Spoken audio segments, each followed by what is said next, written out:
우리 그리스도인들은 앞으로 하나님께서 이 땅에 우리의 사명이 끝날 때 우리를 부르시면은 그때 우리는 하나님 나라에 가서 영원토록 복락을 누리는 그 삶이 우리 앞에 남아 있습니다. 그러나 또 한편으로는 예수님께서 공생애를 시작하시면서 회개하라, 천국이 가까워졌느니라, 천국이 너희 가운데 임했다, 그렇게 말씀을 했어요. 자, 그렇다고 하면은 앞으로 우리가 하나님께서 우리를 부르실 때에 하늘나라에 가서 누리는 하늘나라의 삶도 있지만은 이 땅에 살아가는 동안 우리의 삶이 하나님 나라의 삶을 살아야 된다는 것입니다. 그래야 되지 않겠어요? 우리가 정말 예수를 믿지만은 기쁨과 즐거움이 없고 그저 고통과 괴로움과 낙심과 절망과 아픔과 뭐 이런 것만 있다가 하늘나라 가도 좋겠지요. 그러나 예수를 믿고 이 땅에 살아가는 동안 우리가 하나님 나라의 그런 기쁨과 즐거움의 삶을 누리기 위해서는 오늘 제가 설교를 준비하면서 우리의 이 말하는 습관을 조금만 다르게 고치면은 정말 지금보다도 더 말할 수 없는 그런 행복한 삶을 이 땅에서 살아갈 수 있을 것으로 생각이 되어집니다. 특별히 인간은 다른 동물들과 달리 이 말을 통해서 관계가 형성됩니다. 서로의 말을 통해서 서로를 이해하게 되고 또 그 사람에게 관심을 가지게 되고 또 더욱더 깊은 이 관계로 발전하면서 서로 사귀게 됩니다. 그런데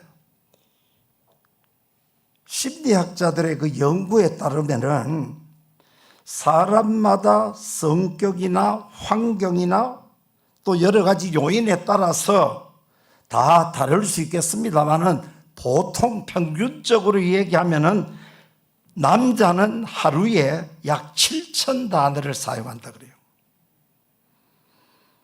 또 여자분들은 하루에 2만 단어를 사용한다는 겁니다. 아마 남자보다도 여자분들이 한 3배 정도를 많이 말하는 것 같습니다. 그런데 우리는 옛날에 비해서 현대는 지식적으로, 물질적으로, 환경적으로 뭐 또 의료기술이 발달해서 뭐 요새는 9988 건강하게 그런 말도 있지 않습니까? 아주 살기 좋아졌어요. 그런데도 요사이 많은 사람들의 입에서 가장 많이 나오는 말이 뭔가 하면은 스트레스 하는 말과 힐링이라는 말이에요. 스트레스 받아 죽겠어. 스트레스 때문에 받아서 못 살겠어. 아주 경치가 좋다든지 또 아주 좋은 친구를 만나서 아주 좋은 마음에 있는 이 얘기를 아주 허심탄회하게 이렇게 서로 나누면은 나 오늘 힐링됐어. 이런 얘기를 많이 해요. 자, 그런데 유일하게 인간의 관계를 맺는 수단이 되는 이 말에는 조금 전에 말한 대로 남자는 7,000단어, 여자는 2만 단어를 하루에 사용하면서 이 말에는 아주 좋은 점과 나쁜 점이 동시에 있어요. 좋은 점은 그 사람의 자존감을 높여주고 용기를 갖게 만들고 아주 긍정적인 그런 부분들이 많지만은 또 한편으로는 상대방에게 말할 수 없는 깊은 상처를 주어서 한평생 고통 가운데 있게 하는 것도 바로 이 말이라는 겁니다. 그런데 뭐 여러 가지 말이 있겠습니다만은 특별히 이 말에는 어떤 것이 있는가 하면은 예언성이 있습니다. 이 예언성이라고 하는 말은 뭔가 하면은 말한 대로 된다는 겁니다. 이거는 성경이 우리에게 증명을 해주고 있습니다. 여러분들 창세기 1장에 보면은 하나님께서 우주 만물을 창조하실 때에 말씀으로 창조했어요. 빛이 있어라 하시면 빛이 있었고, 하나님께서 말씀을 하실 때에 그 말대로 된다는 겁니다. 그래서 오늘 우리는 전능하신 하나님을 믿는 믿음을 가지고 살아가는 그런 사람들이에요. 그렇기 때문에 오늘 우리는 하나님께서 하신 말씀을 우리가 입으로 시인하고 믿으면은 구원을 얻다 그랬어요. 로마서에도 보면은 입으로 시인하여 구원에 이른다. 예수님께서 나의 구원자시고 예수님께서 나의 죄를 위하여 십자가에 돌아가심을 내가 믿음으로 내가 구원받는다. 입으로 시인해야 되더라. 그래서 신앙생활에는 하나님께 대한 이 고백이 굉장히 중요합니다. 고린도후서 1장 20절에 보면은 하나님의 모든 약속이 그리스도 안에서 예가 된다 그랬어요. 그렇기 때문에 우리는 믿음으로 참 나아갈 때에 우리는 그 모든 것을 실제적 삶 속에서 경험할 수 있습니다. 여러분들 창세기 22장에 보면은 하나님께서 아브라함에게 저 먼 산에 가서 독자 이삭을 번제로 드리라는 명령을 했어요. 25년 동안 기도해서 얻은 아들, 물에 넣어도 아프지 않는 이 아들을 하나님께서 번제로, 여러분 번제는 알잖아요. 짐승을 잡아서 각을 떠서 불에 태워서 드리는 이 번제를 드리는 도저히 받아들일 수 없는 이런 하나님의 말씀이 명령이 있어요. 그런데 아브라함은 그 말씀에 순종했어요. 일찍 일어나서 사람들과 함께 번제할 여러 가지 모든 걸 준비해서 3일 동안 가서 저 보니까 이제 선이 있어요. 그래서 사람들에게 너희는 여기 있어. 그러면서 너희는 나귀와 함께 여기 있어서 기다리라. 내가 아이와 함께 저기 가서 예배하고 우리가 너희에게로 돌아오리라 그랬어. 우리라 그랬어요. 내가 아이와 함께 가서 예배하고 아이는 번제로 죽었고 나 혼자만 너희에게 돌아오겠다 한 게 아니라 우리가 너희에게로 돌아오겠다. 그렇게 성경이 기록하고 있어요. 그런데 그 말대로 어떻게 해요? 이루어졌습니다. 그렇기 때문에 오늘 우리는 어떻게 해요? 항상 말을 할 때에 긍정적인 말, 좋은 말들을 우리가 많이 해야 됩니다. 그 다음에는 또 이 말에는 어떤 것이 있는가 하면은 전념성이 있어요. 여러분들 민수기서에 보면은 이스라엘 12지파 12정탐꾼을 선택해서 가나안 땅 40일을 보냈어요. 거기서 가서 40일 동안 가나안 땅을 정탐하고 돌아와서 이스라엘 백성들을 모아두고 이제는 보고를 합니다. 10명의 정탐꾼은 우리가 가서 보니까 네피림의 후손 아낙 자손의 거인들이 살고 있어. 그 땅은 정말 살기 좋은 땅이야. 그러면서 포도송이를 메고 와서 좋지만은 우리는 그들에 비하면은 메뚜기에 불과해요. 우리 힘으로는 도저히 우리는 그 성을 점령할 수도 없고 이길 수도 없고 이제 우리는 정말 큰일 났어 하는 그런 부정적인 보고를 했어요. 그 말을 듣고 이스라엘 백성들이 옷을 찢으며 밤새도록 통곡하고 왜 여호와께서 우리를 애굽에서 출애굽시켜서 여기에서 죽게 하느냐. 차라리 애굽으로 되돌아가면 좋고 사막에서 죽는 것이 좋겠다.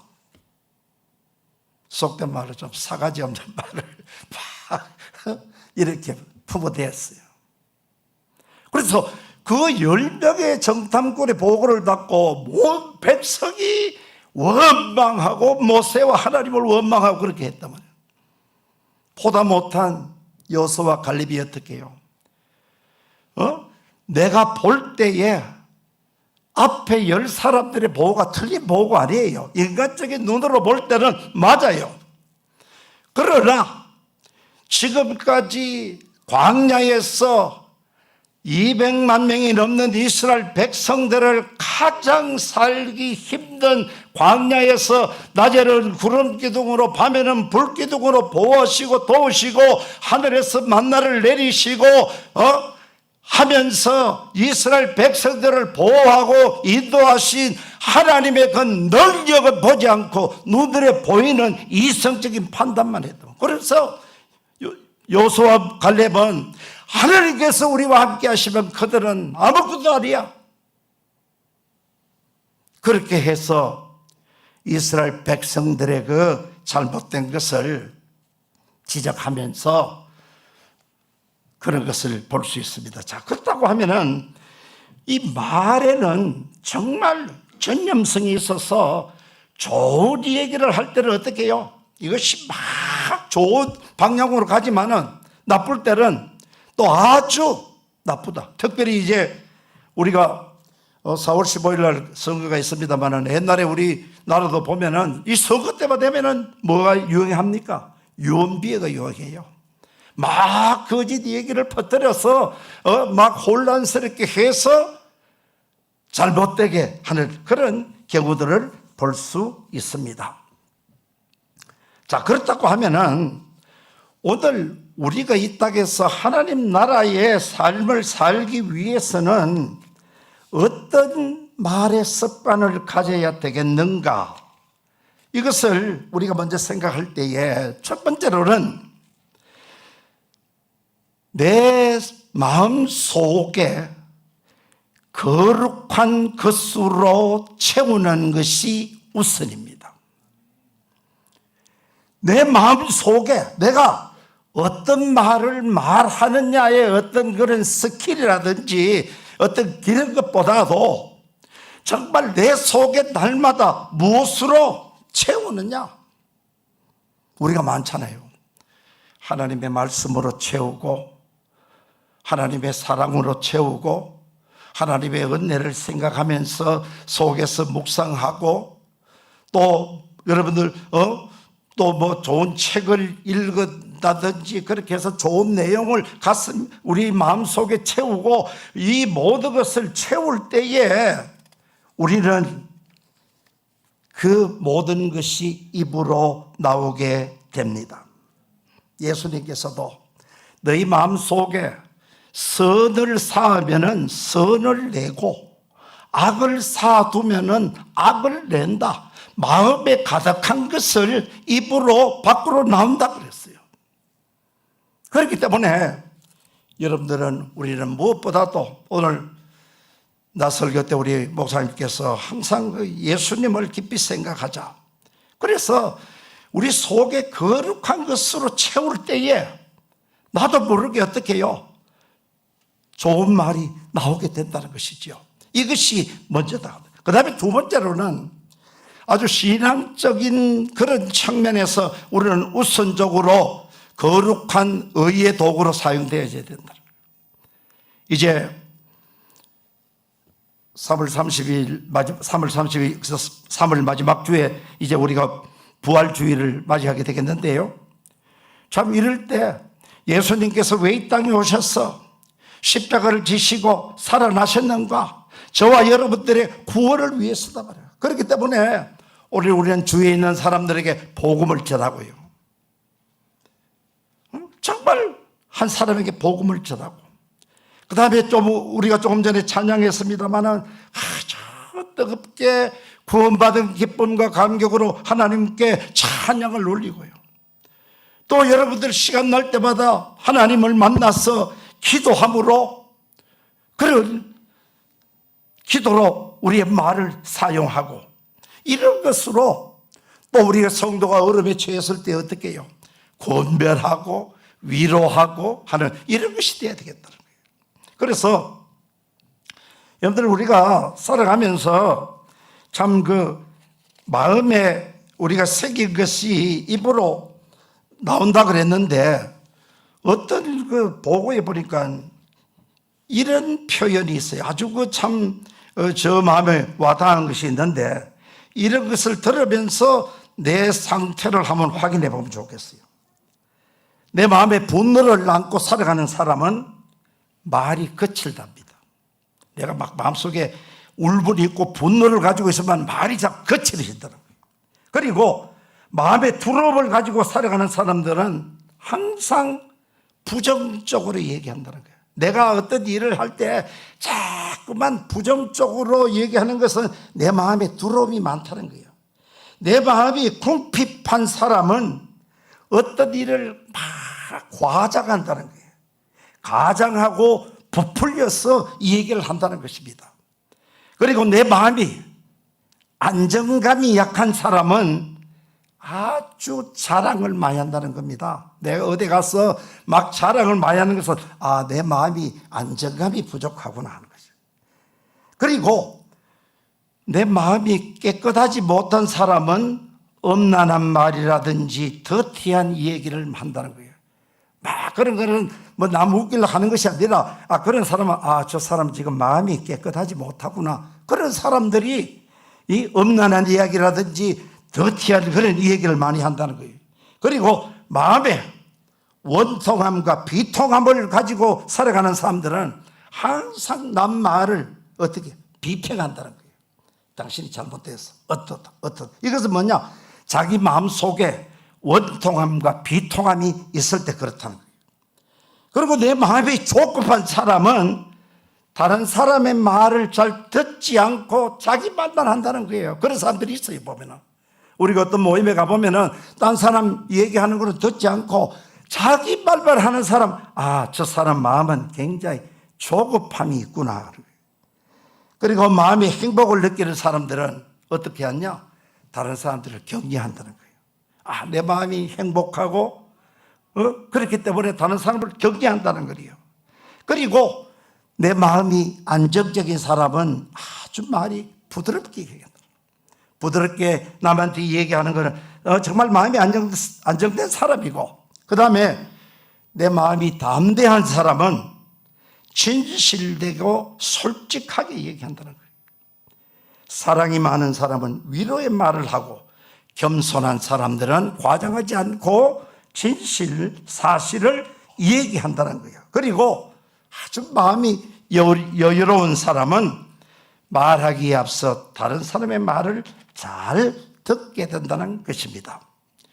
자, 그렇기 때문에 오늘 우리는 나뿐 아니라 다른 사람의 어떤 그런 것을 말하는, 왜냐하면 마음은 내 속에 있는 모든 것을 얘기하는 것이기 때문에 잘 알고 자기의 부족함을 깨닫고 나가야 된다는 거예요. 그래서 우리가 살아가면서 좋은 말은 어떤 말이냐?